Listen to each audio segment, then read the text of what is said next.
चलो तो देखो, आज हम एक बहुत बेसिक सा चैप्टर शुरू करने जा रहे हैं फिजिकल केमिस्ट्री का, दैट इज़ मोल कंसेप्ट।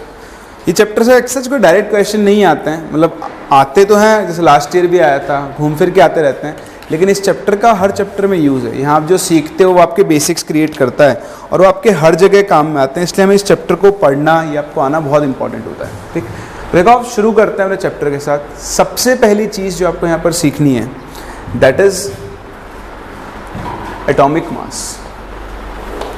तो ये आप लोग बचपन से पढ़ते हैं एटॉमिक मास क्या होता है, तो मुझे बताएगा क्या होता है atomic mass, what is atomic mass? वो तो मास नंबर होता है। हाँ चलो बोलो बोलो, सही है, सही बोल रहे हो आप। Mass of proton plus neutrons, बस इलेक्ट्रॉन्स नहीं, पर काउंट तो होता है ना। देखो एक तरीका तो होता है कि भाई एटम किससे मिलकर बना है, प्रोटॉन्स, न्यूट्रॉन्स, इलेक्ट्रॉन्स, तो इन तीनों के मासेस का सम कर दो, मतलब जितने प्रोटॉन्स हैं उनका नंबर, जितने न्यूट्रॉन्स हैं उनका नंबर, जितने इलेक्ट्रॉन्स हैं उन सब को आप ऐड कर दोगे तो आपको क्या मिल जाएगा, उसका एटॉमिक मास मिल जाएगा। ये तो मॉडर्न ज़माने की बात है, आधुनिक आज की बात है, जब आप एक इलेक्ट्रॉन, प्रोटॉन, न्यूट्रॉन का मास जानते हो। जब आप 19th सेंचुरी में थे ना, जब केमिस्ट्री डेवलप हो रही थी, इवॉल्व हो रही थी, उस टाइम पर ना तो आपको इलेक्ट्रॉन का मास पता था, ना न्यूट्रॉन का पता था, ना प्रोटॉन का पता था। तो उस टाइम पर क्या है, हमारे पास ऐसा कोई सोफिस्टिकेटेड डिवाइस नहीं था जिससे हम लोग क्या करें, एक एटम का मास पता कर सकें। तो उस टाइम पर क्या कहता था, जुगाड़ टेक्निक यूज़ करते थे एटॉमिक मास को डिफाइन करने के लिए। तो हमें वही टेक्निक सीखनी होगी क्योंकि बेस हमारा वही है और वो बेसिक चीज़ें आपको यहाँ पर क्लियर करनी होगी। देखो अगर मैं सिंपल टर्म्स में बोलूँ एटॉमिक मास, तो इसको मैं एक लाइन में तो ऐसा बोल सकता हूँ, मास ऑफ एन एटम। अगर आप किसी भी एलिमेंट के एक एटम का मास निकाल लो तो उसे हम क्या बोलते हैं, उसका एटॉमिक मास बोलते हैं। बोले चीज़ समझ में आती है? या फिर जैसा आपने कहा कि आप एक और तरीके से निकाल सकते हो कि अगर आपको किसी एलिमेंट का एटॉमिक मास लिखना है तो एटॉमिक मास किसके इक्वल होगा, mass of protons plus mass of neutrons plus mass of electrons के बराबर होगा। अभी आप तो ये जानते हो कि एक प्रोटॉन का मास और न्यूट्रॉन का मास अप्रॉक्सीमेटली कितना होता है, सेम कितना होता है, वो 1.66 इंटू 10⁻⁻24 ग्राम्स। और एक इलेक्ट्रॉन का मास कितना होता है, वो होता है 9.1 इंटू 10⁻31 kg बोल दो या 28 ग्राम बोल दो। तो अगर आप कंपेयर करोगे तो एक प्रोटॉन का मास अप्रॉक्सीमेटली 1840 टाइम्स होता है मास ऑफ इलेक्ट्रॉन, यानी ऑलमोस्ट 2000 गुना ज़्यादा है। तो प्रोटॉन और न्यूट्रॉन का मास इलेक्ट्रॉन से इतना ज़्यादा होता है, इन जनरल हम इसको क्या कर देते हैं, नेग्लेक्ट कर देते हैं।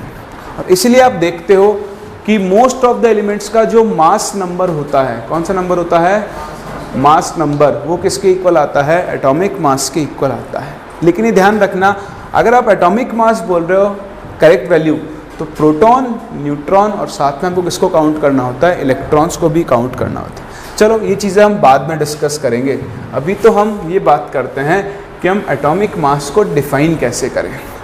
तो थोड़ी बहुत हिस्ट्री आप लोग सब इसकी जानते हो, लेकिन एक नए तरीके से शुरुआत करते हैं कि जब हमें एटॉमिक मास डिफाइन करने की ज़रूरत पड़ी, तो मैंने आपको बताया उस टाइम पर ऐसा कोई डिवाइस नहीं था जो एक एटम के मास को कैलकुलेट कर सके। तो उसके लिए फिर हमने क्या किया, एक जुगाड़ टेक्निक बनाई। चलो जुगाड़ टेक्निक को सीखने से पहले मैं आपसे कुछ बातें करता हूँ। क्या आप मुझे बता सकते हो 1 kg ये किसकी यूनिट है, मास? बताओ व्हाट इज 1 kg? ये तो बताई दिया अपने यूनिट ऑफ मास, उसके अलावा व्हाट इज 1 kg? बताओ क्या है 1, कहाँ से आया, एग्जिस्टेंस में कहाँ से आया 1 kg? अमाउंट ऑफ 1 kg का मतलब क्या है, सिग्निफिकेंस क्या है कि ये 1 kg, ये चीज़ 1 kg है?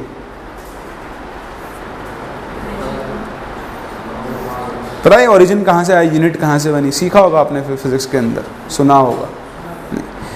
एक्चुअली क्या है, एक सिलेंडर है, अलॉय का है, मैं नाम भूल गया उसका, कौन सी अलॉय है, तो एक अलॉय का एक सिलेंडर है, ठीक, उसके मास को कितना मान लिया गया, ये आज के बाद 1 किलो है।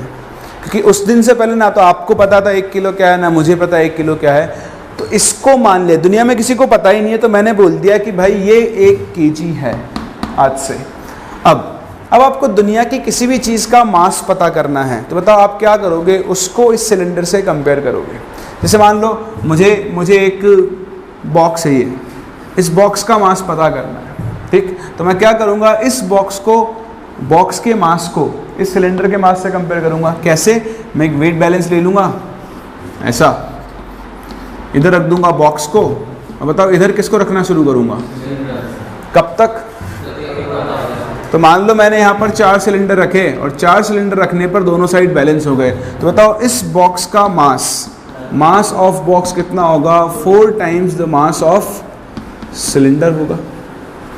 तो समझ में आ रहा है। मान लो मुझे एक हाथी का मास पता करना है, तो मैं हाथी को यहाँ बिठा दूंगा, ठीक है। और क्या कह रहे हो, और यहाँ पे सिलेंडर रखना शुरू करेंगे। तो मान लो एक हाथी का मास, मतलब एक हाथी का जो मास है वो आ रहा है मान लो कुछ 1200 सिलेंडर्स के मास के। आपको 1200 सिलेंडर रखने पड़ गए, जब जाके क्या हुआ, बैलेंस हुआ। तो आपको किसी भी ऑब्जेक्ट का अब अगर मास पता करना है तो आप बताओ क्या करोगे, उसके मास को सिलेंडर के मास से कंपेयर करना शुरू करोगे। बोलो बात समझ में आ रही है। तो आपने लिखा, अब आपको मास लिखना पड़ रहा है बार बार, तो आप क्या कर रहे हो, जैसे आपको लिखना पड़ा मास ऑफ बॉक्स, तो आप क्या बोल रहे हो, 4 times the mass of cylinder. आपको लिखना है मास ऑफ एलिफेंट, कितना होगा, 1200 times the mass of 1 cylinder. तो आप इस चीज़ को बार बार लिख रहे हो। अगर आप इस चीज़ को बार बार लिख रहे हो तो क्यों ना हम इसको एक यूनिट बना दें। क्या बना दें, यूनिट। तो हमने इसको नाम दे दिया केजी। कितना नाम दिया, केजी। तो बताओ अब इसका मास कितना हो गया, 4 केजी। बताओ इस एलिफेंट का मास कितना हो गया, 1200 केजी। और इस तरह से आपके सामने एक यूनिट एग्जिस्टेंस में है जिसको हमने क्या बोला, किलोग्राम बोला। अगर आप ध्यान दो, हमने इसको 1 केजी ही बोला, हमने इसको 4, हम चाहते तो हम इसे 2 केजी बोल सकते थे, कौन रोकने वाला है। हम चाहते तो इसे 0.5 केजी भी बोल सकते थे, लेकिन नहीं बोला। बताओ क्यों, ताकि हमारी ओरिजिनल वैल्यू क्या रहे, इंटैक्ट।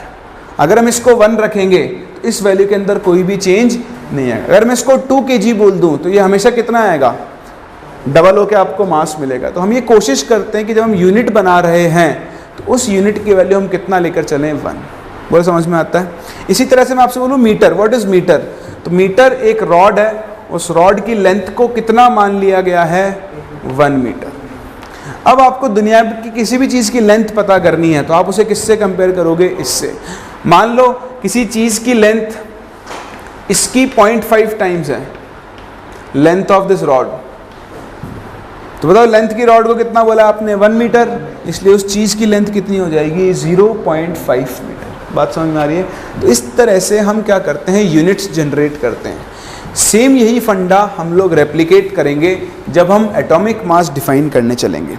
इतना तो आप जानते ही हो कि हमने जब पहले एटॉमिक मास डिफाइन किया था तो वो इस वैल्यू के रिस्पेक्ट में किया था, 1/12 into mass of 1 carbon 12 atom. याद नहीं तो आप लोगों को। तो ये हमारा स्टैंडर्ड है। जैसे हमने वहाँ पे स्टैंडर्ड सिलेंडर को लिया, वैसे इसको हमने क्या किया, यहाँ पर स्टैंडर्ड लिया। ठीक है। तो बेसिकली हम जो भी एटॉमिक मास डिफाइन करेंगे वो इसके रिस्पेक्ट में डिफाइन कर रहे हैं, इसलिए हम उसे कौन सा मास बोलेंगे, रिलेटिव एटॉमिक मास बोलेंगे। अभी आपको डिफरेंस भी समझ में आएगा, एटॉमिक मास और रिलेटिव एटॉमिक मास में क्या डिफरेंस होता है। बट पहली चीज़, हम डिफाइन किसके रिस्पेक्ट में कर रहे हैं, इस वैल्यू के रिस्पेक्ट में, इसलिए हम क्या डिफाइन करते हैं यहाँ पर, रिलेटिव एटॉमिक मास डिफाइन करते हैं। अब आप देखो कैसे डिफाइन करोगे। आप क्या करोगे, आपको जिस भी एटम का मास पता करना है आप उसे इस वैल्यू से कंपेयर करोगे। कैसे कंपेयर करोगे वो इंपॉर्टेंट नहीं है, हमारे पास डायरेक्ट रिजल्ट है। तो इसमें आपको रिजल्ट लिखता हूँ सामने। मैंने बोला कि मैंने मास ऑफ 1 ऑक्सीजन एटम को कंपेयर किया। तो मास ऑफ 1 ऑक्सीजन एटम को जब मैंने कंपेयर किया इस वैल्यू से, तो वो कितना आया, 16 times of this value. Value क्या है, 1/12 into mass of 1 carbon 12 atom. ठीक, ऐसे मैंने mass of 1 sodium atom compare किया। तो वो कंपेयर किया तो वो इस वैल्यू का कितना टाइम्स आ रहा था, 23 टाइम्स ऑफ दिस वैल्यू। तो कौन सी value, 1/12 into mass of 1 carbon 12 atom. ऐसे ही मैंने मान लो सल्फर एटम के लिए पता किया तो वो कितना आ रहा था, 32 टाइम्स ऑफ दिस वैल्यू। अब देखो तीसरी बार मैंने दोबारा इस वैल्यू को लिखा ही नहीं। कौन इतना लिखेगा, हम तो वैसे मॉडर्न लोग हैं और मॉडर्न लोग तो वैसे आलसी होते हैं, बड़े वाले होते नहीं होते, होते ना, अपन भी हैं ही। तो इतना बार बार कौन लिखे, तो नहीं लिखो, उसके लिए हम क्या करें बताओ। मैं देखो हर बार जब आप एक एटम का मास लिख रहे हो किसी भी एलिमेंट के, तो ये चीज़ बार बार रिपीट हो रही है। तो उसको अवॉइड करने के लिए, जैसे मैंने मास ऑफ सिलेंडर को एक यूनिट बना दिया था, बताओ मैं इसको भी क्या बना दूंगा, एक यूनिट। और इस यूनिट का नाम हमने क्या रखा, एटॉमिक मास यूनिट, जिसको हम प्यार से क्या बुलाते हैं, AMU। और अब आप देखो अगर मैंने इसको यूनिट बना दिया है तो बताओ mass of one oxygen atom कितना हो जाएगा, 16 AMU। बताओ mass of one sodium atom कितना होगा, 23 AMU। इसी तरह बताओ mass of one sulphur atom कितना होगा, 32 AMU। तो यहाँ से हमारे पास एक यूनिट एग्जिस्टेंस में आई जिसे हम कौन सी यूनिट बोलते हैं, एटॉमिक मास यूनिट। और वन एटॉमिक मास यूनिट जो होती है वो किसके इक्वल होती है, 1/12 into mass of one carbon 12 atom. बोलो यहाँ तक कहानी समझ में आती है, किसी को दिक्कत है इसके अंदर। तो अब आपके पास क्या हो चुका है, सबके एटॉमिक मास आ चुके हैं AMU में। उस टाइम तक आपको AMU की एग्जैक्ट वैल्यू पता नहीं थी, तो हम इसको इसी फॉर्म में लिखते थे। फिर कई सालों बाद इस डिस्कवरी, इस यूनिट के बनाने कई सालों बाद एक डिवाइस आया जिसका नाम था स्पेक्ट्रोमीटर। क्या था, स्पेक्ट्रोमीटर। तो स्पेक्ट्रोमीटर जो आपका ये डिवाइस है, ये क्या कर सकता है, छोटे छोटे पार्टिकल्स के मास भी बता सकता है, इलेक्ट्रॉन्स, प्रोटॉन्स, न्यूट्रॉन्स, कार्बन 12। तो जब स्पेक्ट्रोमीटर से कार्बन 12 के एक एटम का मास पता किया गया, मास ऑफ 1C12 एटम, तो वो कितना आया, वो आया 1.99 इंटू 10⁻⁻23 ग्राम्स। तो ये वैल्यू हमको बताई स्पेक्ट्रोमीटर ने। जैसे हम इस वैल्यू को यहाँ रखते हैं, बताओ 1 AMU की वैल्यू कितनी आ जाएगी, this would be 1/12 into 1.99 into 10⁻⁻23। इससे आप कैलकुलेट करोगे आएगा 1.66 इंटू 10⁻⁻20। आज हम एक AMU की एब्सोल्यूट वैल्यू किस में बता सकते हैं, ग्राम में, लेकिन उस टाइम तक नहीं बता सकते थे। बोलो समझ में आ रही बात।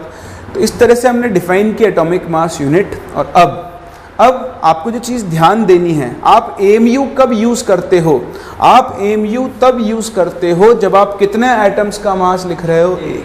ये बहुत काम की चीज़ है, आपके क्वेश्चंस करने के काम में आएगी। जब क्वेश्चन आएंगे तो मैं रिकॉल भी करवाऊंगा। जब भी आप AMU यूज़ कर रहे हो, मतलब आप किसका मास लिख रहे हो, एक एटम का। तो आज अगर आपको बताना है कि ऑक्सीजन के एक एटम का मास कितना होगा, तो बताओ mass of one oxygen atom कितना आएगा, कितना आएगा, 16 AMU। और अगर आप ये मुझसे ग्राम में पूछ रहे हो तो बताओ मैं AMU की जगह कितना लिख दूंगा, 1.66 इंटू 10⁻⁻24 ग्राम। तो मैं AMU में भी लिख सकता हूँ और ग्राम में भी लिख सकता हूँ। बोला बात समझ में आती है। चलो एक बात तो हुई, ये तो हुआ एटॉमिक मास डिफाइन कैसे करते हैं।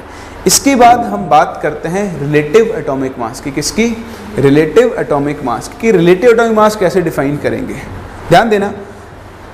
ये ऑब्जेक्ट है A, इसका मास है 50 kg। एक ऑब्जेक्ट है B, इसका मास है मान लो 400 kg। ठीक है, क्या आप मुझे mass of B relative to A बता सकते हो? नहीं, मुझे आंसर नहीं चाहिए, मुझे चाहिए कैसे निकालोगे, ये पूछना है मुझे। क्या किया आपने, प्रोसेस बताओ मुझे। आपने मास ऑफ B लिया, उसको किससे डिवाइड कर दिया, मास ऑफ A से। तो ये कितना था, 400/50। कितने टाइम्स कैंसिल हुआ, 8 टाइम्स। बताओ इसकी यूनिट कितनी आएगी, क्यों, क्योंकि ये किस में है, केजी में, ये भी किस में है, केजी। केजी से केजी कैंसिल, मतलब ये क्वांटिटी कैसी होगी, यूनिट लेस। बोलो इसमें किसी को डाउट है, सबको आता है। अच्छा, किया क्या मैंने, अगर मुझे mass of B relative to A निकालना था तो मैंने मास ऑफ B को A से डिवाइड कर दिया। बताओ अगर मुझे A रिलेटिव टू B निकालना होता तो A को B से डिवाइड करता। इसका मतलब ये है कि हमें जिसके रिलेटिव मास निकालना होता है उससे हम क्या करते हैं, डिवाइड। बोले इस चीज़ में किसी को डाउट है। फर्दर ये जो रिलेटिव मास है ये आपको हमेशा कैसी क्वांटिटी मिलेगी, एक यूनिटलेस क्वांटिटी मिलेगी। तो सेम इसी पैटर्न पर हम लोग क्या डिफाइन कर सकते हैं, रिलेटिव एटॉमिक मास डिफाइन कर सकते हैं। कैसे डिफाइन कर सकते हैं देखना, बहुत आसान है डिफाइन करना। बताओ हम किसके रिलेटिव डिफाइन कर रहे हैं, 1/12 इंटू मास ऑफ 1 कार्बन 12 के रिलेटिव, इसी रिलेटिव डिफाइन कर रहे हैं। तो आप क्या करोगे, अगर आपको किसी एलिमेंट का रिलेटिव एटॉमिक मास डिफाइन करना है, ठीक है, ये सब याद नहीं रखना है आपको, बस समझते हुए चलो, जो याद रखना है बताऊंगा आपको भी। तो बताओ रिलेटिव एटॉमिक मास कैसे निकालूंगा, जिस एटम का रिलेटिव एटॉमिक मास निकालना है उसका एक atom low, mass of 1 atom of element, सही है, और इसको डिवाइड करो। किससे डिवाइड करोगे, जिसके रिलेटिव निकाल रहे हो। बताओ किसके रिलेटिव निकाल रहे हो, 1/12 into mass of 1 carbon 12 atom. बोले जी सही है, बन गया ना फॉर्मूला अपने आप ही। जैसे मान लो मुझे लिखना है relative atomic mass of oxygen, relative atomic mass of oxygen मुझे लिखना है। बताओ कैसे लिखूंगा, ऊपर तो क्या आएगा, मास ऑफ 1 ऑक्सीजन एटम। बताओ इसको डिवाइड किससे करूंगा, 1/12 into mass of 1 carbon 12 atom से, क्योंकि इसी के रिलेटिव निकाल रहा हूं। अभी आपने देखा, बताओ मास ऑफ 1 ऑक्सीजन एटम कितना आता है, 16 AMU। और बताओ क्या मैं ये एक AMU तो है, ये AMU को रिप्रेजेंट कर रहा है ना, इसको डिवाइड किससे कर सकता हूँ, AMU से। तो देखो AMU से AMU क्या हो गया, कैंसिल। बताओ relative atomic mass of oxygen कितना आ गया, 60। समझ में आ रहा है। तो बताओ एटॉमिक मास और रिलेटिव एटॉमिक मास में क्या डिफरेंस है, यूनिट का। एटॉमिक मास की यूनिट तो क्या होगी हमेशा, AMU, जबकि रिलेटिव एटॉमिक मास की यूनिट नहीं होती, वो कैसा होता है, यूनिट लेस होता है। तो आप यहाँ पे लिख सकते हो कि relative atomic mass will be a unit less quantity. सही है, समझ में आ रहा है। चलो आप इसे कॉपी करो, फिर हम लोग और आगे कंटिन्यू करें।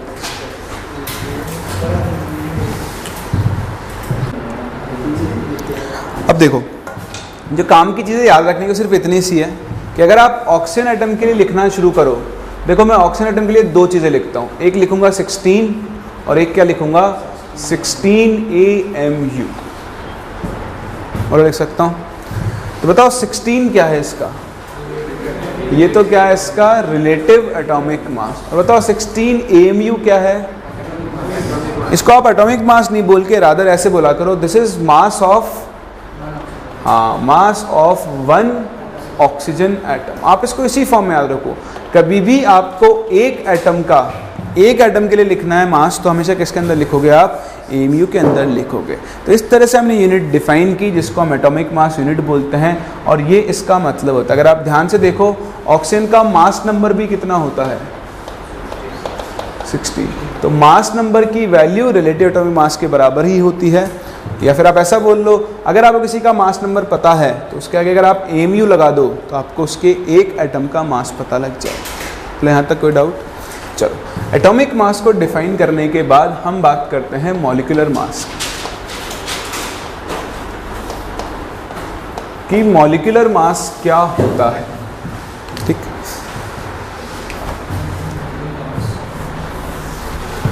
तो देखो, जैसे आपने एटॉमिक मास को डिफाइन किया, अच्छा मैंने आपको एटॉमिक मास की टेक्निकल डेफिनेशन नहीं बताई, मैं बता देता हूँ, लिखने की ज़रूरत नहीं होती है उसको ऐसे बोलते हैं कि atomic mass is a number which tells that how many times an atom of an element is heavier than 1/12 into mass of 1 carbon 12 atom। इसकी टेक्निकल डेफिनेशन होती है कि ऑक्सीजन का एटॉमिक मास 16 है। तो ये क्या बताता है कि ये एक नंबर है जो ये बताता है कि ऑक्सीजन का एक एटम इस वैल्यू से कितने टाइम्स हैवी होता है।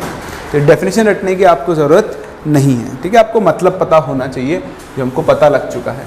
ऐसे हम मॉलिक्यूलर मास को डिफाइन करते हैं, बट हम उस डेफिनेशन की बात नहीं करेंगे। हम तो मॉलिक्यूलर मास को सिंपल एक लाइन में डिफाइन करेंगे। कैसे?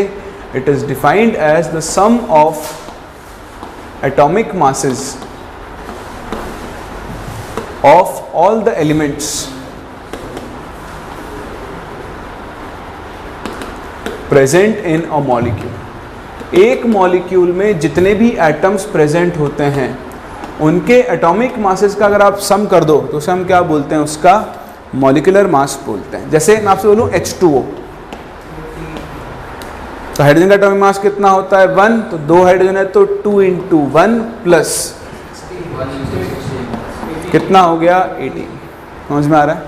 तो इस तरह से मैं बोलूँ आपसे H2SO4, तो H2SO4 में क्या होगा 2 हाइड्रोजन तो 2 × 1 प्लस 1 सल्फर, सल्फर कितना होता है 32 प्लस 4 × 16, सबको ऐड करोगे कितना आ जाएगा 98। बोलो यहाँ तक बात समझ में आ रही है आपको? अभी मैं आपको कुछ एलिमेंट्स के एटॉमिक मास लिखवाऊंगा अभी जो आपको याद रखने होते हैं, तो रटना नहीं, वो यूज़ करते करते आपको अपने आप याद हो जाएंगे। अभी तो आप समझो कि भाई हमने क्या किया, H2O का मॉलिक्यूलर मास निकाला, वो कितना आया 18। अब देखो मैं H2O के लिए 2 चीज़ें लिख सकता हूँ। ये आपका H2O मॉलिक्यूल, एक में लिख सकता हूँ इसके लिए 18 और एक में लिख सकता हूँ 18 AMU। क्या आप मुझे इन दोनों वैल्यूज में डिफरेंस बता सकते हो? बताओ ये क्या है? रिलेटिव क्या? Relative molecular mass. जैसे वहाँ पर 16 रिलेटिव एटॉमिक मास था, यहाँ पर 18 क्या है, इसका रिलेटिव मॉलिक्यूलर मास है। बताओ 18 AMU क्या है?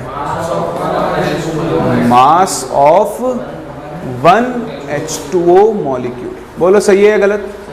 बिल्कुल सही है। अब क्या होता है, कुछ साइंटिस्ट प्रवृत्ति के लोग होते हैं, वो बोलते हैं कि AMU की फुल फॉर्म क्या होती है? Atomic mass unit. ये क्या है? मॉलिक्यूल। आप मॉलिक्यूल के लिए एटॉमिक मास यूनिट कैसे लिख रहे हो? ज़बरदस्ती का डाउट है ना। लेकिन ऐसे लोगों की डाउट्स को शांत करने के लिए ये कहा गया कि ले भैया तू खुश रहे, हम 18U लिख देंगे आज के बाद इसको। और U का मतलब क्या होता है? यूनिफाइड मास। आप इसे चाहो तो एटम के लिए भी यूज़ कर लो और आप चाहो तो इसे किसके लिए यूज़ कर लोगे? मॉलिक्यूल के लिए भी यूज़ कर लोगे। कहने का मतलब आपके सामने एक और यूनिट एग्जिस्टेंस में आ गई, जिसको हम लोग क्या बोलते हैं? U। और आपको साफ साफ दिख रहा है U और AMU दोनों क्या होते हैं? सेम। तो अब हम 18 AMU की जगह इसको कितना लिख सकते हैं? 18U। तो आप चाहे 1 AMU बोल लो चाहे 1U बोल लो, दोनों की वैल्यू कितनी आएगी? 1.66 × 10⁻24 ग्राम्स। बोलो कर सकते हैं? कोई डाउट? चलो तो पहले हम क्या करते हैं, कुछ कॉमन एलिमेंट्स के एटॉमिक मासेस को लिख लेते हैं, फिर थोड़े बहुत मॉलिक्यूलर मास कैलकुलेट करेंगे और आगे बात करेंगे।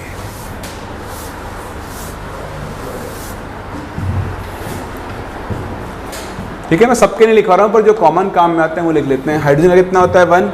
बताओ हीलियम का कितना होता है? 4। लिथियम कितना होता है? 7। अगर आप चाहो तो बेरिलियम ले लो, वो कितना होता है? 9। ठीक, उसके बाद आप चलो सीधा आगे।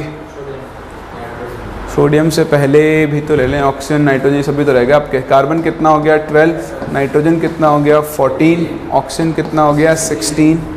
इधर आप आ जाओ, फ्लोरीन का कितना होता है? 19। नियॉन का कितना होता है? 20। इसके बाद आ गया सोडियम कितना होता है? 23। फिर मैग्नीशियम कितना होता है? 24। एल्यूमिनियम 27।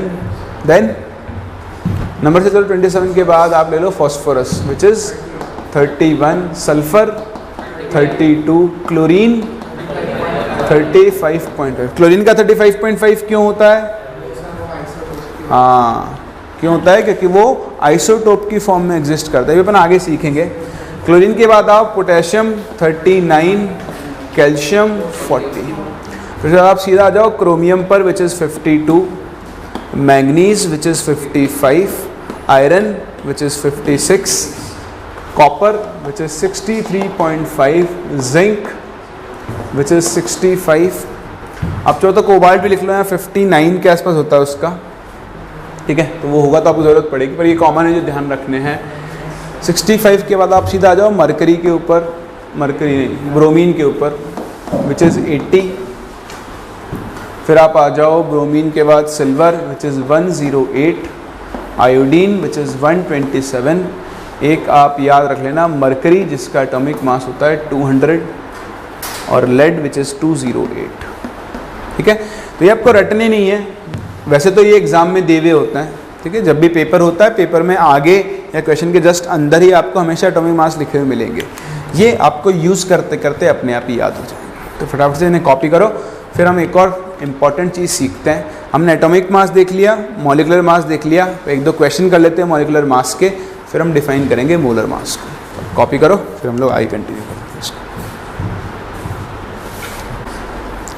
तो देखो कुछ एग्जांपल्स करते हैं मॉलिकुलर मास कैलकुलेट करने के। Calculate molecular mass.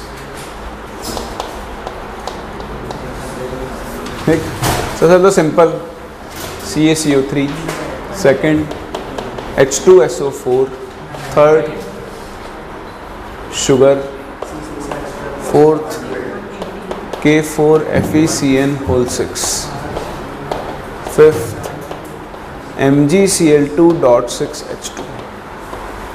ठीक है, तो कुछ कॉमन एग्जांपल्स हैं छोटे छोटे।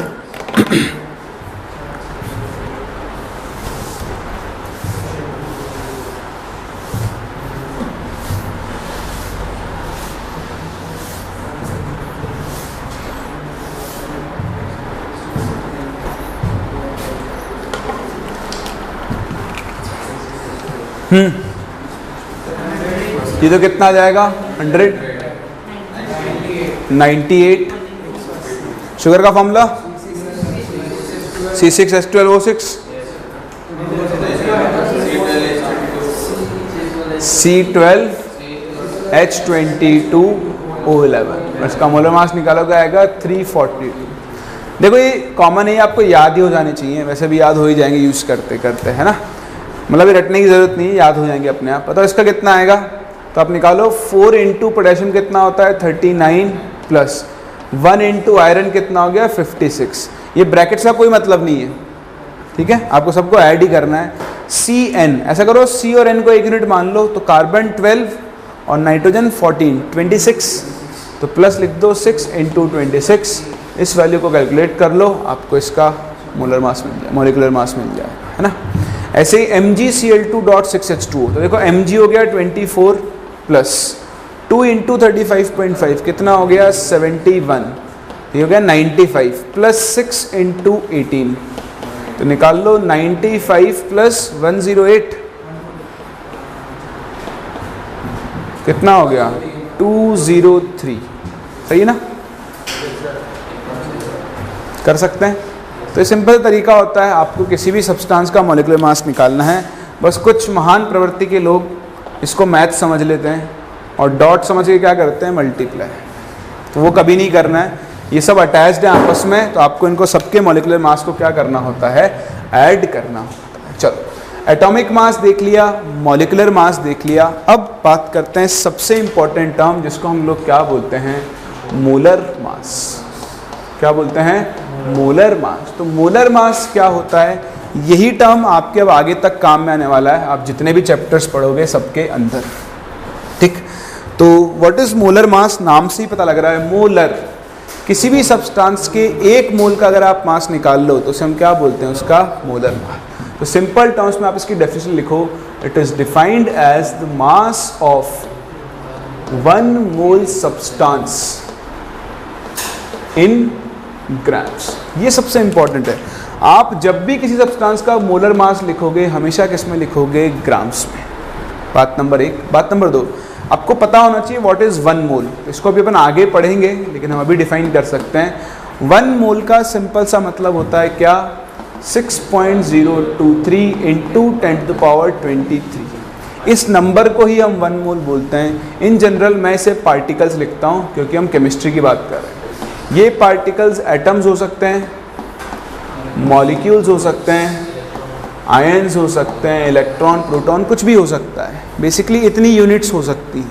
ठीक, तो आज के बाद आपने किसी भी चीज़ के आगे मोल लगा दिया तो उसका मतलब हो गया ये नंबर।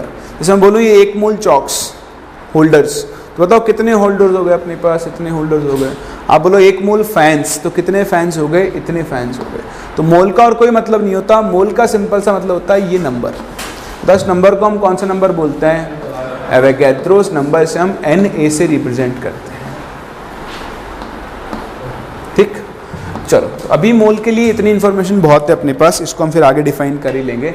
अब देखो, अब मुझे किसी चीज़ का मोलर मास निकालना है।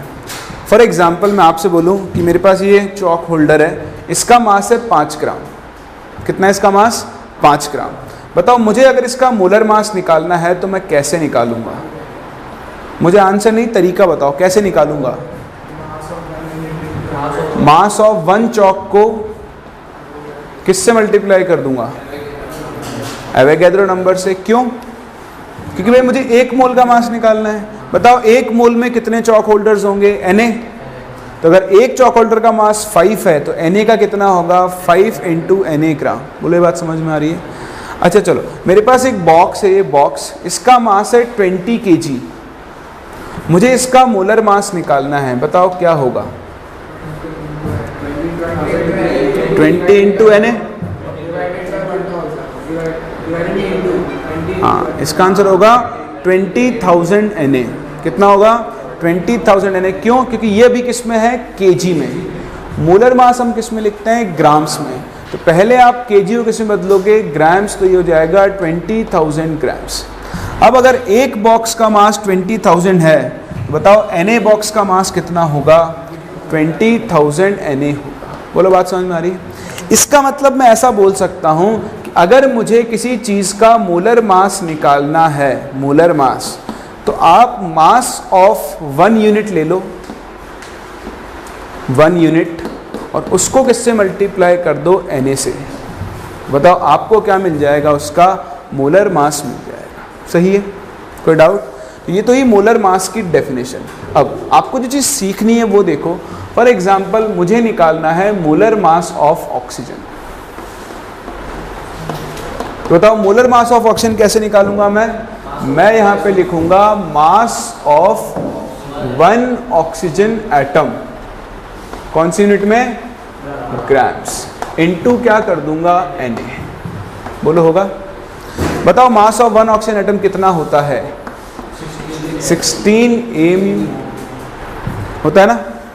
उसको किससे मल्टीप्लाई कर दूंगा? Na से। लेकिन मुझे आंसर mu नहीं रखना, किस में देना है? ग्राम। तो बताओ 1 mu कितना होता है?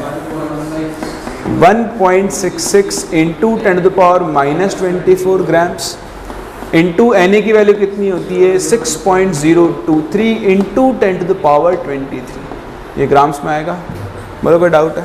अच्छा बताओ, अगर मैं यहाँ पर मोलर मास ऑफ ऑक्सीजन की जगह मोलर मास ऑफ सोडियम निकाल रहा होता तो इस इक्वेशन में क्या डिफरेंस आता?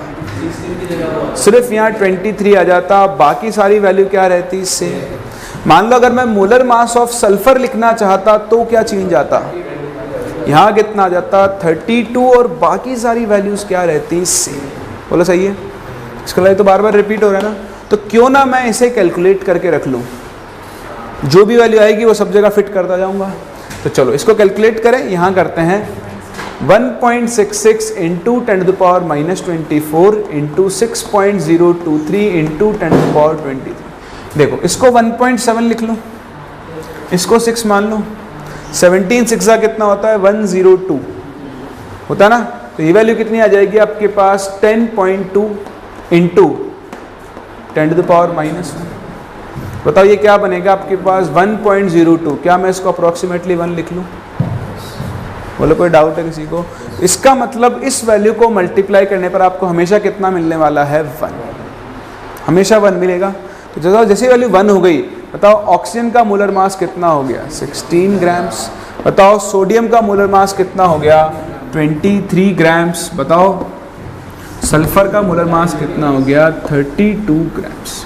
समझ रहे हो? तो देखो इस तरह से हम किसी भी एलिमेंट का मोलर मास कैलकुलेट कर सकते हैं। लेकिन क्या हमें बार बार ये प्रोसेस करने की ज़रूरत है? बिल्कुल नहीं। हमें ऑक्सीजन का एटॉमिक मास पता होता है कितना? 16। अगर मैं उसके आगे ग्राम लगा दूं तो बताओ ये क्या बन गया? उसका मोलर मास बन गया। तो आपको जिस भी किसी का मोलर मास बताना है उसके एटॉमिक मास के आगे आप क्या लगा दोगे? ग्राम्स। बात नंबर 1। कोई डाउट? बात नंबर 2, ये देखो दोनों की वैल्यू कितनी आ रही है? 1।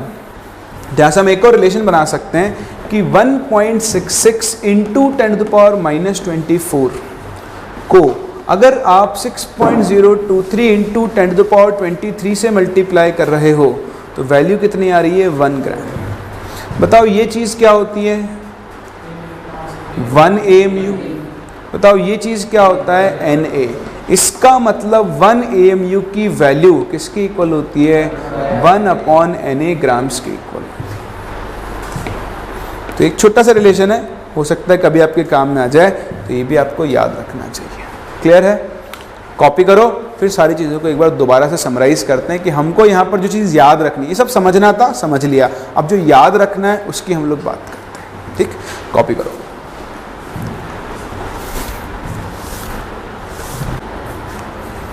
तो देखो, अब जो काम की चीज़ आपको समझनी है वो इतनी सी है सिर्फ कि ये ऑक्सीजन है। इस ऑक्सीजन के लिए मैं 3 चीज़ें लिख सकता हूँ, एक 16 AMU और एक 16 ग्राम्स। बताओ क्या डिफरेंस है तीनों में? ये क्या है ऑक्सीजन का रिलेटिव एटॉमिक मास। बताओ ये क्या है, this is mass of 1 oxygen atom. और बताओ ये क्या चीज़ है, ऑक्सीजन का मोलर मास। समझ रहे हो? मोलर मास निकालना बड़ा आसान है। आपको एक एलिमेंट का एटॉमिक मास पता है, उसके आगे ग्राम लगा दो, आपको क्या मिल जाएगा, उसका मोलर मास मिल जाएगा। बोलो बात समझ में आती है? कोई दिक्कत है किसी को? चलो, इस तरह से हम मोलर मास डिफाइन कर सकते हैं। सेम चीज़ आप मॉलिक्यूल के लिए लिख सकते हो। अगर मैं यहाँ लिखूँ वाटर, तो वाटर के लिए हम 3 चीज़ें लिखेंगे, 18 U और 18 ग्राम। बताओ 18 तो क्या होगा, relative molar mass, molecular mass. 18 U क्या होगा, मास ऑफ 1 H2O मॉलिक्यूल। और 18 ग्राम क्या होगा, मोलर मास ऑफ H2। ठीक, चलो ये सब चीज़ सीखने के बाद हम लोग बात करते हैं अपने अगले टॉपिक के बारे में, that is called mole concept. तो दोबारा से बात करते हैं मोल्स की, देखते हैं मोल्स को डिफाइन कैसे किया। तो अभी हम डिफाइन पहले ही कर चुके हैं। बताओ 1 मोल का सिंपल सा मतलब क्या होता है, 6.023 into 10⁻23 particles. These particles can be atoms, molecules और ions। ठीक, हम देख ही चुके इस नंबर को हम लोग क्या बोलते हैं, एवोगैड्रोस नंबर Na। ठीक, बात आती है नंबर ऑफ मोल्स कैलकुलेट करने की। तो अलग अलग चीज़ों से हम नंबर ऑफ मोल्स कैलकुलेट करते हैं। सबसे पहले हमें नंबर ऑफ मोल्स कैलकुलेट करना आना चाहिए फ्रॉम मास। कहाँ से आना चाहिए, मास। अच्छा, एक और चीज़ मैं आपको बताना भूल गया, यहाँ बताता हूँ। मोलर मास की जो यूनिट होती है, यूनिट वो होती है ग्राम पर मोल। क्या होती है, क्योंकि हम 1 मोल का मास किस में लिख रहे होते हैं, ग्राम में। इन जनरल आपको ग्राम में लिखना होगा, बट एक्चुअल यूनिट क्या होती है इसकी, ग्राम पर मोल होती है। सही है? चलो अभी यूज़ करेंगे, देखना आप अटक सकते हो, उसके अंदर गलती कर सकते हो, देखते जाओ, थोड़ी देर में सब क्लियर हो जाएगा। तो मास से मोल्स निकालने का फॉर्मूला वैसे तो आपको सबको आता ही होगा।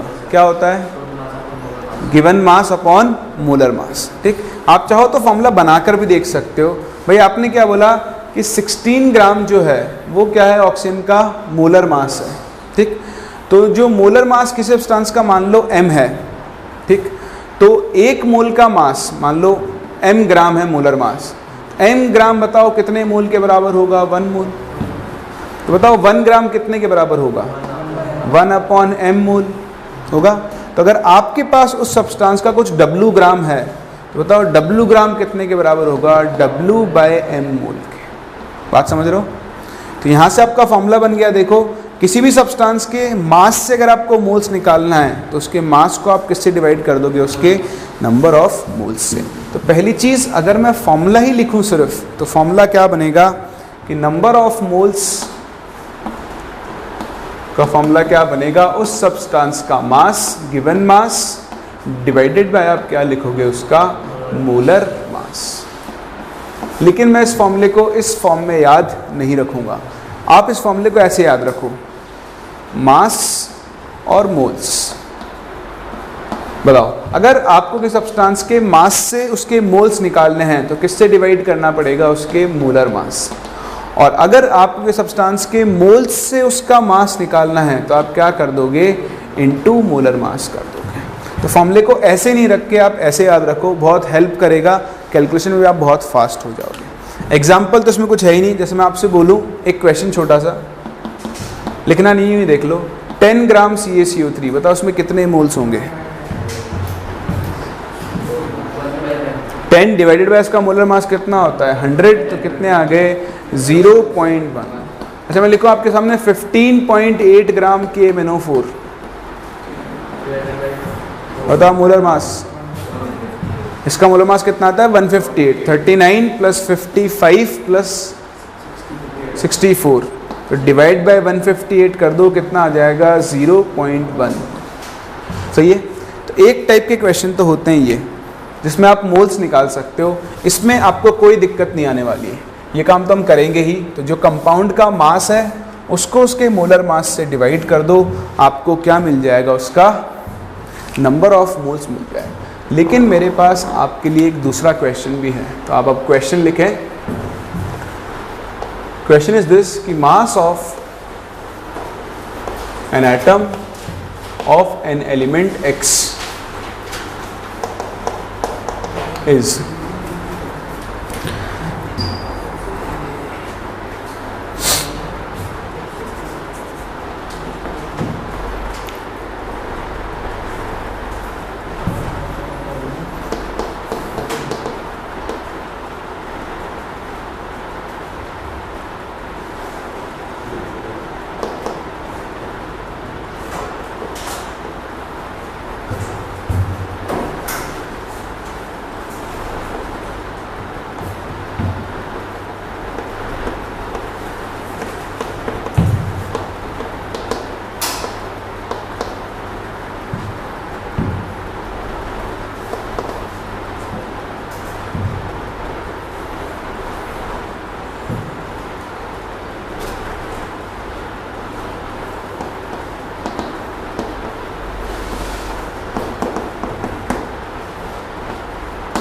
ठीक। तो आपके पास एक एटम है, एक एलिमेंट है, उसके एक एटम का मास है इतना, आपको उस कंपाउंड के, उस एलिमेंट के 19.2 kg में नंबर ऑफ मोल्स निकालने हैं। एक बार ट्राई करो, देखते हैं आप इस क्वेश्चन को सही कर पाते हो या फिर नहीं। चलो, तो इसका आंसर आएगा देखो 200। बहुत आसान सा क्वेश्चन है, लेकिन हम क्या लैंग्वेज को डिपिक्ट नहीं कर पाते, यही होता है, छोटी छोटी चीज़ें होती हैं, इन्हीं से क्वेश्चन उड़ जाते हैं। और ऐसा नहीं ऐसे क्वेश्चन पूछे नहीं गए हैं। अभी एक और क्वेश्चन कराऊंगा जो जेईई में पूछा गया है, बहुत पहले पूछा गया था लेकिन वो, बट फिर भी आप देखो, आपसे क्या कह रहा है कि mass of one atom of element X है इतना, ठीक है, और आपको नंबर ऑफ मोल्स निकालने 19.2 kg में। बताओ नंबर ऑफ मोल्स का फॉर्मूला क्या होता है? सबसे पहले तो आप मुझे ये बताओ, given mass upon molar mass. लेकिन गिवन मास हमेशा किस में होना चाहिए? ग्राम्स में, क्योंकि हम मोलर मास भी कौन सी यूनिट में लिखते हैं? ग्राम्स। तो यूनिट हमेशा क्या रखनी है आपको? सेम। तो लिखो इसको 19,200 ग्राम बन जाएगा। इसको डिवाइड करोगे मोलर मास से, तो देखो मोलर मास कैसे निकालेंगे? मोलर मास होता है एक मोल का मास। बताओ आपको कितना दिया है? एक एटम का मास दिया। तो ये ना दो टाइप के क्वेश्चन बनते हैं। पहला क्वेश्चन तो ये था, आपको कंपाउंड का फॉर्मूला दे दिया और आपसे मोल्स निकलवा दिए। ये इसमें दिक्कत नहीं आएगी आपको, दिक्कत आएगी यहाँ जब आपको एलिमेंट के बारे में कोई इन्फॉर्मेशन नहीं देगा, कंपाउंड के बारे में उसके एक पार्टिकल का मास दे देगा, मतलब एक एटम का या एक मॉलिक्यूल का, उसको आप मल्टीप्लाई करो Na से। 23 इंटू Na की वैल्यू कितनी ले लो? 6 इंटू 10⁻23। अब ये आपको क्या मिलेगा? इसका मोलर मास। देखो 23 से गया 23, 2000 सही है इसका आंसर, 200 नहीं आएगा, 2000 आएगा। 1.6 इंटू 6 कितना बन गया बताओ? 9.6। ये पॉइंट हटाओ तो एक जीरो ऊपर आ जाएगा, ये इसको 2 टाइम्स कैंसिल करता है, तो बताओ आंसर कितना आएगा? 2000 मोल्स। ये इसका करेक्ट आंसर। पूरा समझ में आ रहा है? कोई डाउट है किसी को? चलो, बहुत समय पहले की बात है जब IIT JEE में क्वेश्चन आया था। लेट्स सी, आपको अपना आंसर Na के टर्म्स में देना है, ठीक है?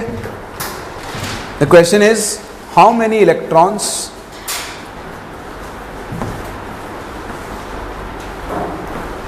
विल वे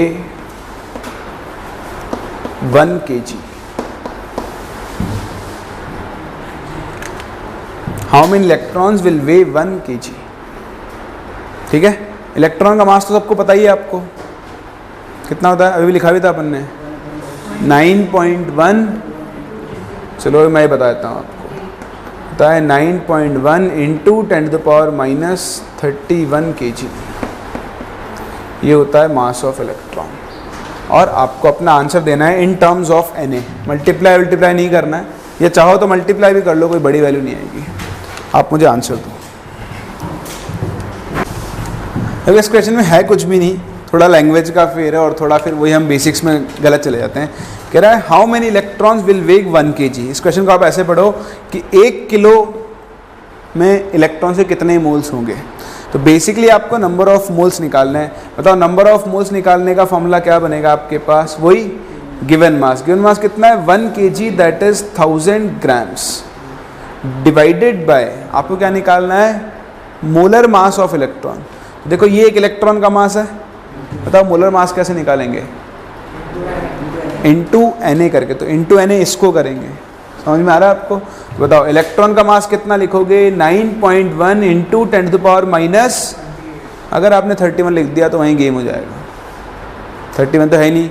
आप जब मोलर मास निकालते हो तो कौन सी यूनिट में निकालते हो, ग्राम्स। इंटू क्या करोगे यहाँ पर 6.023 इंटू 10⁻23। तो देखो वैसे तो नेगेटिव में देना था आंसर, बट आप चाहो तो और बढ़ा लो। 28 में से 3 गया तो कितना बचेगा, -5 -5 ऊपर गया तो बन जाएगा 10⁸ अपॉन 9.1 इंटू 6 ही कर लो आप तो ये 54.6 के आसपास आएगा। इस वैल्यू को कैलकुलेट कर लो, आपको अपना आंसर मिल जाएगा। कर सकते हैं, ये मोल्स आ गए ना। इलेक्ट्रॉन से पूछे हाउ मेनी इलेक्ट्रॉन्स विल वे 1 के। अच्छा नंबर क्वेश्चन गलत हो गया। हाँ अब इसको आप दोबारा Na से वो अपन आगे करेंगे। हाउ मेनी मोल्स लिख लेना है यहाँ पे, how many moles of electrons will way 1 kg। Question मैंने जल्दबाजी में गलत लिख दिया था, तो आपको मोल्स बताने हैं कि कितने मोल ऑफ इलेक्ट्रॉन 1 किलो के बराबर होंगे। बोलो बात समझ में आ रही है। तो ये बेसिक टाइप होता है। यहाँ पे 2 टाइप के क्वेश्चन बनते हैं। एक आपको कंपाउंड का फॉर्मूला पता होगा, वो आप कर दोगे, लेकिन जब एक एटम का या एक मॉलिक्यूल का मास दिया हो तो उसको Na से मल्टीप्लाई करके पहले आप क्या निकालोगे, मोलर मास, उसके बाद आप क्या निकाल सकते हो, नंबर ऑफ। बोलो कोई डाउट। चलो ये था पहला फॉर्मूला और इसको यूज़ करने का तरीका। अब हम मूव करते हैं सेकेंड फॉर्मूले पर, दैट इज़ अगर आपको नंबर ऑफ पार्टिकल्स पता हो तो उससे आप कैसे नंबर ऑफ मोल्स कैलकुलेट करोगे। ठीक है, चलो चलते हैं सेकेंड फॉर्मूले पर। पहले फॉर्मूला बनाते हैं फिर उसको यूज़ करेंगे, लेकिन उससे पहले मैं आपको कुछ छोटी छोटी चीज़ें और सिखा दूं। एक चीज़ यहीं पे कर लेते हैं। देखो मोलर मास, जैसे मैंने लिखा मोलर मास ऑफ ऑक्सीजन, बताओ वो कितना होता है, 16 क्या ग्राम्स होगा। तो आपने अगर किसी का मोलर मास लिखा, कि कैसी कैसी आवाज़ आ रही है, अच्छा बड़े बड़े मोलर मास ऑफ H2O, बताओ वो कितना होगा, 18 ग्राम। तो आपने क्या किया है, कुछ भी नहीं किया। अगर आपको ऑक्सीजन का मोलर मास लिखना था तो आपने उसके एटॉमिक मास के आगे क्या लगा दिया, ग्राम। अगर आपको वाटर का मोलर मास लिखना था तो आपने उसके मॉलिक्यूलर मास के आगे क्या लगा दिया है, ग्राम। इसलिए ध्यान रखना, कभी कभी आपको टर्म लिखा हुआ मिलता है ग्राम एटॉमिक मास। क्या लिखा हुआ मिलता है, ग्राम एटॉमिक मास, या फिर क्या लिखा हुआ मिलता है, ग्राम मॉलिक्यूलर मास। बताओ दोनों ही वैल्यूज किसके बराबर होंगी, मोलर मास। एक चीज तो आपको ध्यान रखनी है, आपसे कोई बोले ग्राम एटॉमिक मास बताओ, मतलब आपको क्या बताना है, उसका मोलर मास बताना है। ठीक है, सेम ऐसे ग्राम मॉलिक्यूलर मास भी किसके बराबर होगा, मोलर मास के।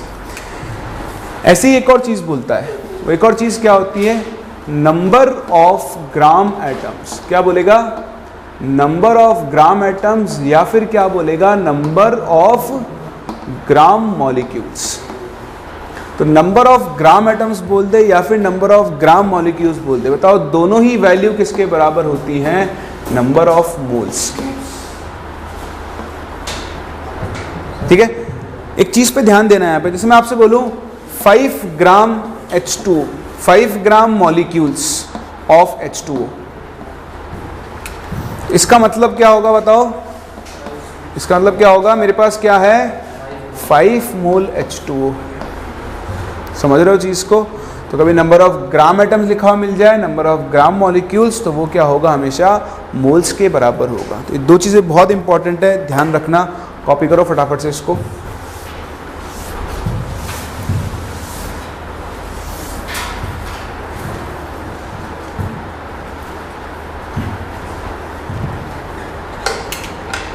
हो गया, चले आगे। चलो,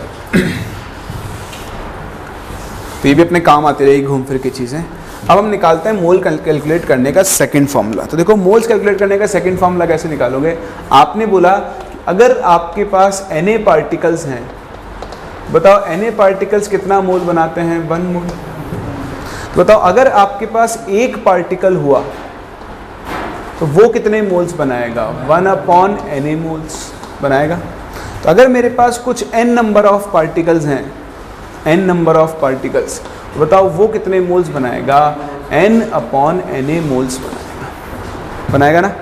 तो इस तरह से हमारे पास नंबर ऑफ मोल्स कैलकुलेट करने का सेकंड फॉर्मूला आ चुका है कि अगर आपको किसी के नंबर ऑफ पार्टिकल्स पता है तो फॉर्मूला क्या बनाओगे, गिवन नंबर ऑफ पार्टिकल्स, उसको डिवाइड किससे करोगे, एवोगैड्रो नंबर से। अगेन हम इस फॉर्मूले को भी इस फॉर्म में याद नहीं रखेंगे, हम इसको एक दूसरी फॉर्म में याद रखेंगे। बताओ दूसरी फॉर्म क्या होगी। अगर आपको नंबर ऑफ पार्टिकल्स से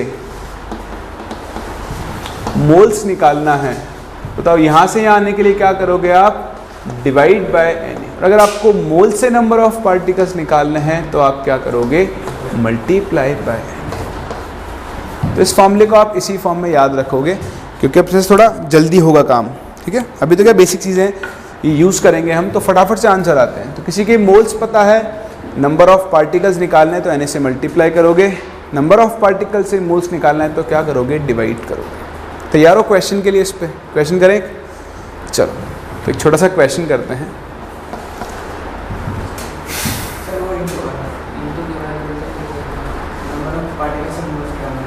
इंटू तो करेंगे ना, मोल से नंबर ऑफ पार्टिकल।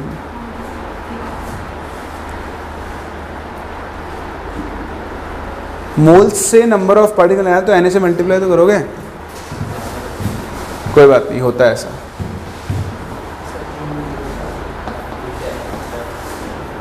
क्या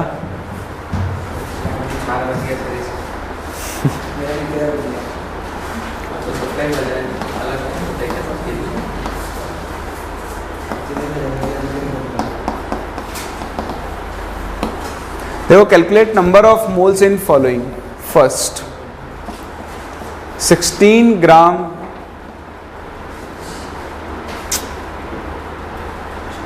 चलो ये वाला तो वैसे कर दो, इसको क्वेश्चन थोड़ी देर बाद करते हैं, क्वेश्चन को दूसरे फॉर्म में करेंगे। क्वेश्चन ये करो आप पहले, calculate number of atoms in first 16 gram helium, second 16 U helium.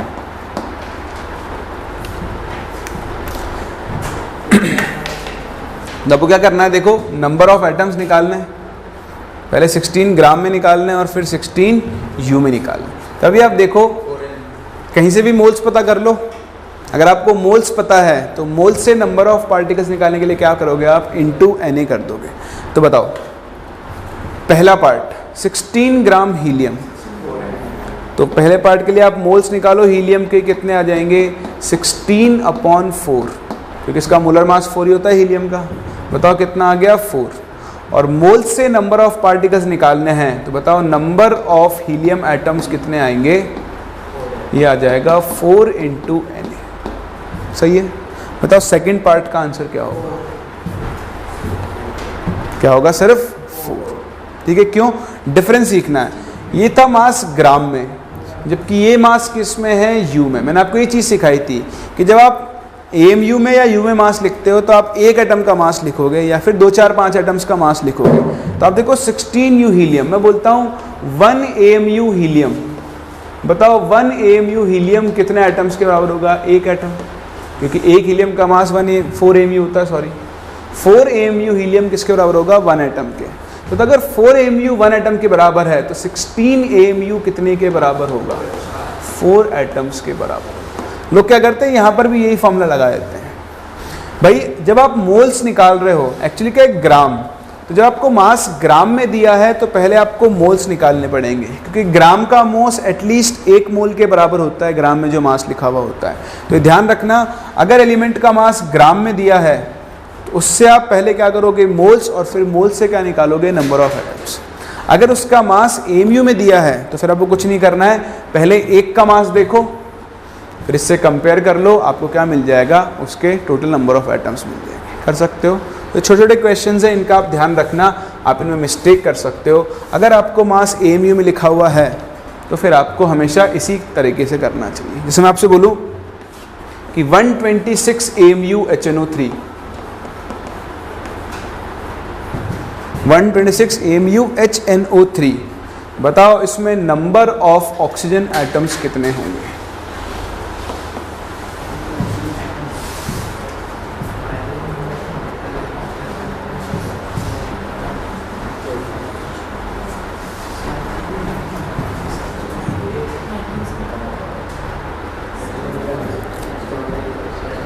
HNO3 का एटॉमिक मास 63 आएगा, molecular mass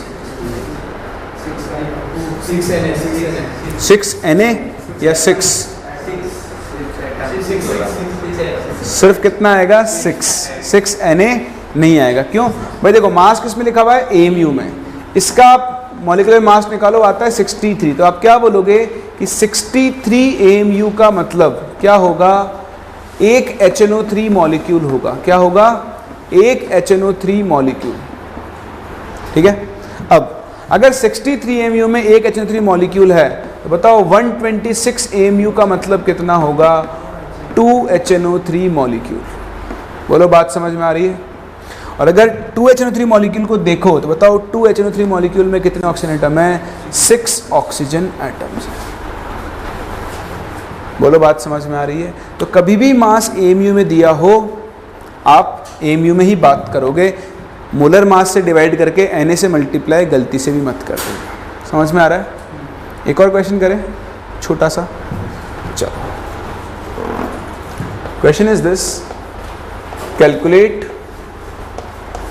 moles of oxygen atoms in 126 AMU HNO3।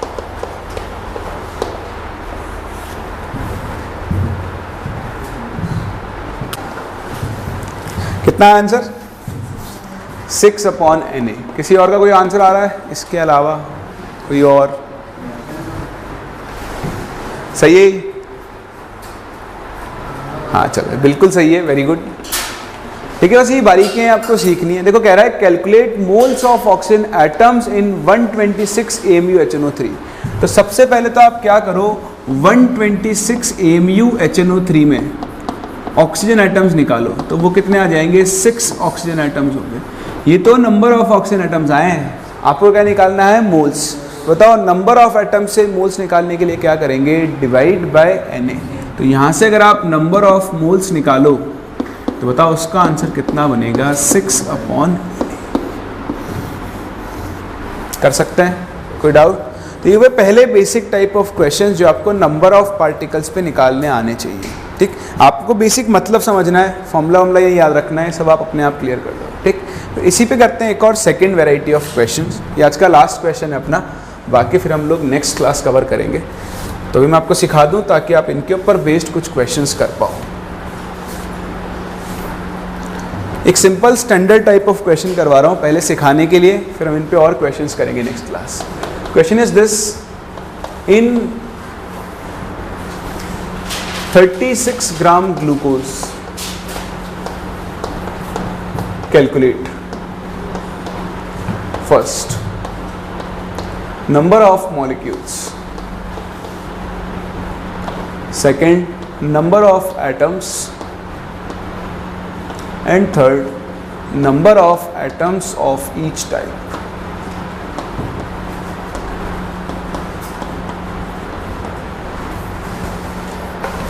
ठीक है, तो 36 ग्राम आपको ग्लूकोज दिया है, उसमें आपको ये 3 चीज़ें कैलकुलेट करनी है। अभी आप देखो ठीक है, बाकी क्वेश्चन फिर आप करोगे, मुझे कुछ समझाना है यहाँ। मैं इसको आपको ना दो तरीके से करवाऊँगा, एक नॉर्मल स्टैंडर्ड मेथड होता है, फिर एक दूसरा मेथड मैं आपको सिखाऊंगा। तो आज तो हम सिर्फ एक ही मेथड सीखेंगे।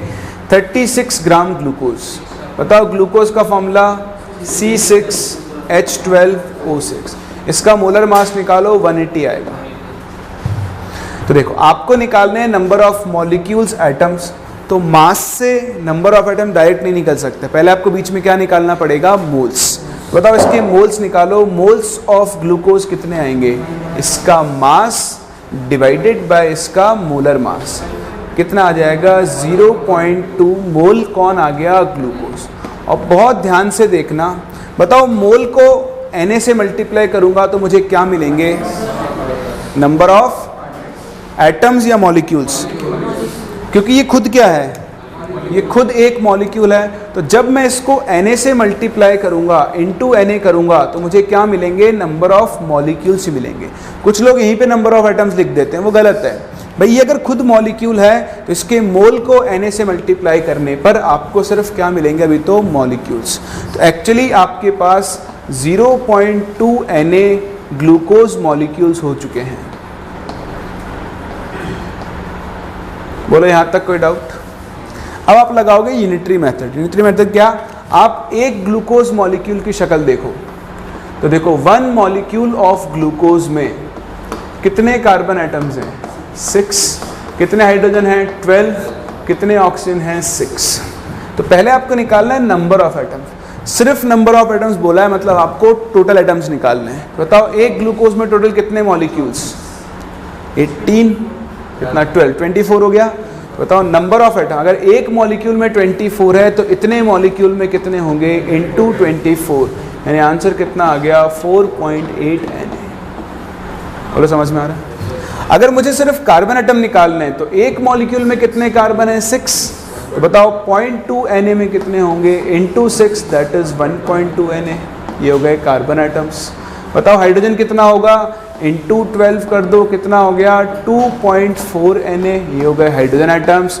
और बताओ ऑक्सीजन एटम्स कितने हो जाएंगे, into 6, that is again 1.2 Na। तो इस तरह से आप किसी भी एक गिवन मॉलिक्यूल के अंदर क्या निकाल सकते हो, नंबर ऑफ एटम्स कैलकुलेट कर सकते हो। वो कर सकते हैं। तो ऐसे ही और बहुत सारे क्वेश्चन और उनके टाइप्स हम लोग कवर करेंगे, लेकिन नेक्स्ट लेक्चर में। अभी मैं आपको सेम यही क्वेश्चन एक और तरीके से करके बताऊंगा, क्योंकि वो मेथड भी अपने बहुत काम में आता है। ठीक है, तो मिलते हैं नेक्स्ट क्लास। हम लोग यहाँ से आगे कंटिन्यू करेंगे और देखेंगे कैसे हम नंबर ऑफ एटम्स कैलकुलेट करें।